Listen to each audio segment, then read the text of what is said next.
Assalamualaikum warahmatullahi wabarakatuh. Selamat datang di video pembelajaran Bahasa Indonesia. Kali ini kita akan membahas materi tentang kaidah kebahasaan teks deskripsi. Apa saja kaidah kebahasaan teks deskripsi? Mari kita simak slide berikut ini. Kaidah kebahasaan teks deskripsi meliputi 7 hal. Yang pertama yaitu kalimat perincian, yang kedua yaitu kalimat dengan cerapan panca indera, yang ketiga yaitu kata berimbuhan kata dasar K, P, T, dan S. Berikutnya ada sinonim, berikutnya ada kata depan, ada kata umum dan kata khusus, dan terakhir yaitu kalimat bermajas. Mari kita simak penjelasan dari masing-masing ciri kebahasaan teks deskripsi. Yang pertama, kalimat perincian. Kalimat perincian adalah kalimat yang mengembangkan suatu objek atau hal secara detail. Kalimat rincian terletak setelah kalimat utama karena berfungsi sebagai penjelas kalimat utama yang berada sebelumnya. Mari kita lihat contohnya. Nah, di sini kalimat utama contohnya ayahku seorang yang sabar. Bagaimana dengan kalimat perinciannya? Kalimat perinciannya dari ayahku seorang yang sabar yaitu dirinci tentang ayah yang sabar, digambarkan wajahnya teduh dan selalu tersenyum, tidak pernah marah-marah dan selalu menyayangiku. Nah, ini contoh dari kalimat utama, kemudian dijelaskan sesuai dengan kalimat perinciannya. Contoh yang kedua yaitu pantai Parangtritis begitu indah. Bagaimana dengan kalimat perinciannya? Pantai Parangtritis dirinci menjadi pasir putihnya sangat cantik, ombaknya begitu riuh, terdapat banyak burung berterbangan di atas air laut. Nah, jadi kalimat perinci itu merupakan kalimat penjelasan atau pengembangan dari kalimat utama. Berikutnya, teks kebahasaan yang berikutnya yaitu kalimat dengan cerapan panca indera. Kalimat dengan cerapan panca indera berisi kalimat yang seolah-olah bisa dirasakan oleh indera kita, seperti bisa dilihat, didengar, dan dirasakan. Kita lihat contohnya. Ini, panca indera itu ada beberapa macam ya. Coba kalian sebutkan. Ya, betul sekali. Ada mata, ada telinga, ada mulut, bahkan kulit. Nah, mata, indera mata atau penglihatan. Ya, kemudian ada telinga untuk mendengarkan. Berikutnya ada kulit untuk merasakan. Bagaimana kalimatnya? Nah, kalau yang seolah melihat, contoh kalimatnya seperti ini. Pasir pantai berwarna putih dan bersih. Ya, pasir pantai berwarna putih dan bersih. Berarti pasirnya nampak putih dan bersih karena terlihat. Ya. Kemudian contoh yang seolah mendengar. Itu debur ombak pantai terdengar berirama. Sudah jelas sekali di sini ada kata terdengar. Berarti menggunakan panca indera pendengaran. Berikutnya yaitu memakai panca indera peraba atau kita bisa merasakan. Contoh kalimatnya seperti ini. Udara di pegunungan begitu segar. Nah, rasa segar bisa dirasakan melalui indera perabaan. Nah, di sini bisa nanti kalian cari sendiri contoh dari cerapan panca indera yang digunakan dalam teks deskripsi. Berikutnya, unsur kebahasaan dalam teks deskripsi yang ketiga yaitu kata berimbuhan yang menggunakan kata dasar K, P, T, dan S. Kata berimbuhan men yang diberi kata dasar K, T, T, S. Contohnya seperti ini. ya. Ada imbuhan men ditambah kata dasar pukau, maka akan menjadi memukau. Kemudian imbuhan men ditambah dengan kata dasar pesona menjadi memesona. Kalian perhatikan contoh berikutnya. Imbuhan men diberi kata dasar praktik menjadi mempraktikkan. Kemudian imbuhan berikutnya yaitu imbuhan men ditambahi kata dasar prakarsai menjadi memprakarsai. Coba kalimat 1, 2, 3, 4, apakah ada perbedaan? Ya, betul sekali. Di sini kata dasarnya nomor 1 dan 2 itu berbeda dengan 3 dan 4. Nomor 1 dan 2 itu mengalami peluluhan atau kata dasarnya lulu karena memiliki kata dasar P, ya. Kata dasar yang diberi imbuhan me itu akan mengalami peluluhan. Maka di sini men ditambah kata dasar yang awalnya P itu menjadi memukau, luluh atau hilang, ya. Begitu pula dengan pesona. Men ditambah imbuhan me itu menjadi memesona. P-nya di sini hilang menjadi memesona. Berikutnya, apa bedanya dengan berikutnya? Berikutnya yaitu kata dasarnya bukan P lagi tetapi sudah PR, ya. Berarti kata dasarnya tidak luluh karena di sini kata dasarnya awalnya itu menggunakan huruf kosakata PR, ya. Menjadi praktik menjadi mempraktikkan, menjadi prakarsai menjadi memprakarsai, tetap ya, tidak luluh atau tidak hilang. Begitu pula dengan kata dasar yang lain. Contohnya seperti kata depannya menggunakan huruf A, K, kemudian T dan S. Bisa kalian cari sendiri nanti, ya.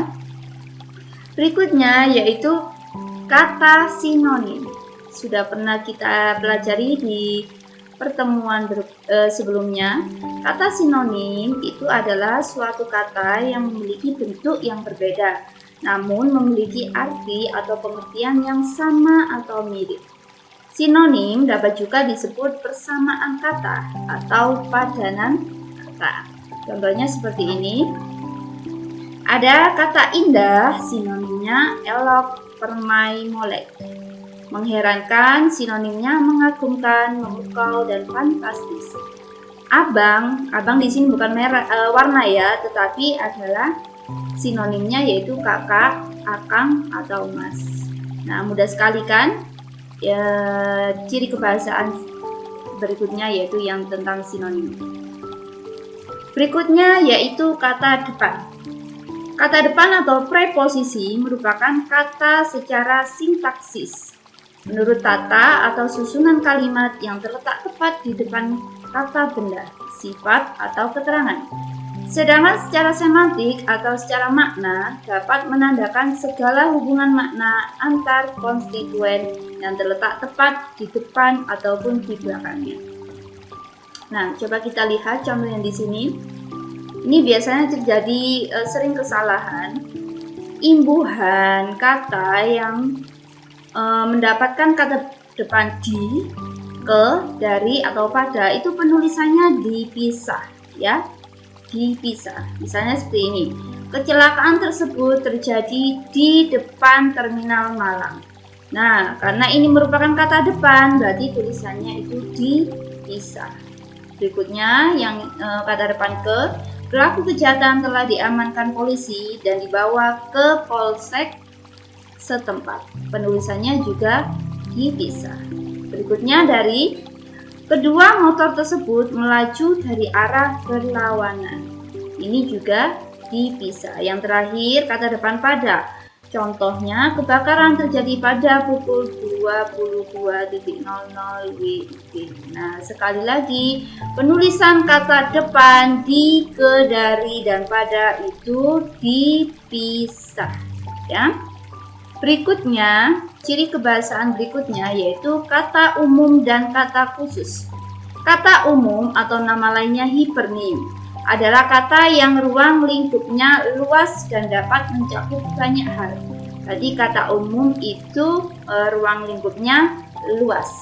Sedangkan kebalikannya yaitu kata khusus atau hiponim adalah kata yang ruang lingkupnya lebih sempit. Kita perhatikan contohnya. Di sini ada kata umum, di sebelah kanannya ada kata khusus ya. Di sini kata umumnya itu hewan peliharaan. Berarti kata khususnya apa? Ada kucing, anjing, dan kelinci. Kemudian di sini sayuran, kata khususnya bayam, kacang, dan kangkung. Kemudian melihat, kata khususnya menonton, menyaksikan, dan mengamati. Yang terakhir contohnya itu indah, ada kata khususnya cantik, elok, dan memesona. Mudah sekali bukan? Berikutnya yang terakhir yaitu kalimat bermajas.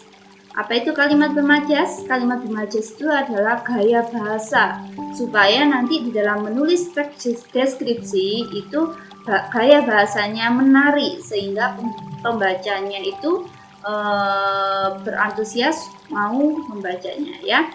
Teks deskripsi menggunakan majas perbandingan untuk menggambarkan atau melukiskan suatu objek ya. Ada beberapa macam majas. Di sini saya hanya menjelaskan 4 jenis majas.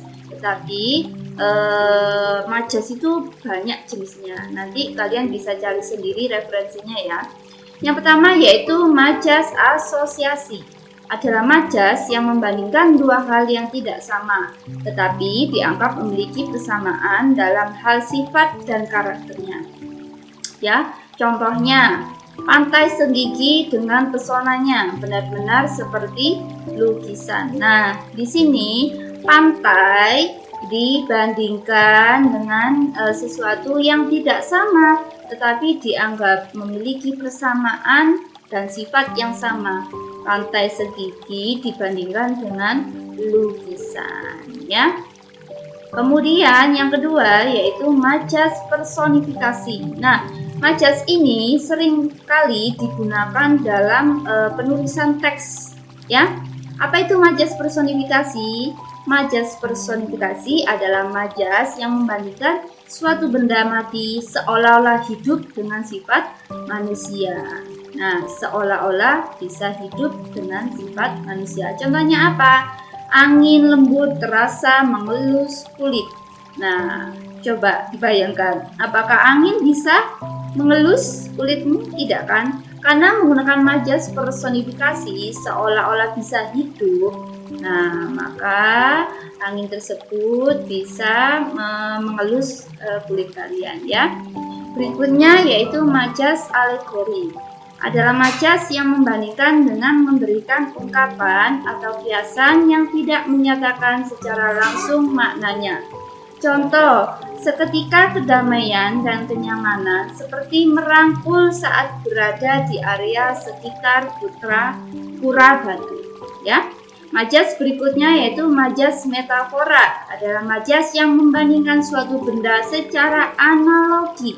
Contohnya, keindahan semburat merah sang mentari menjadi pemandangan yang sangat menakjubkan. Nah, sang mentari di sini itu berarti matahari. Contoh berikutnya yaitu dari kejauhan tampak hamparan permadani biru toska, perpaduan hiasan buih-buih putih bersih. Nah, permadani biru toska itu sama dengan pantai. Nah, banyak sekali jenis-jenis majas, mungkin nanti kalian bisa mencari sendiri ya.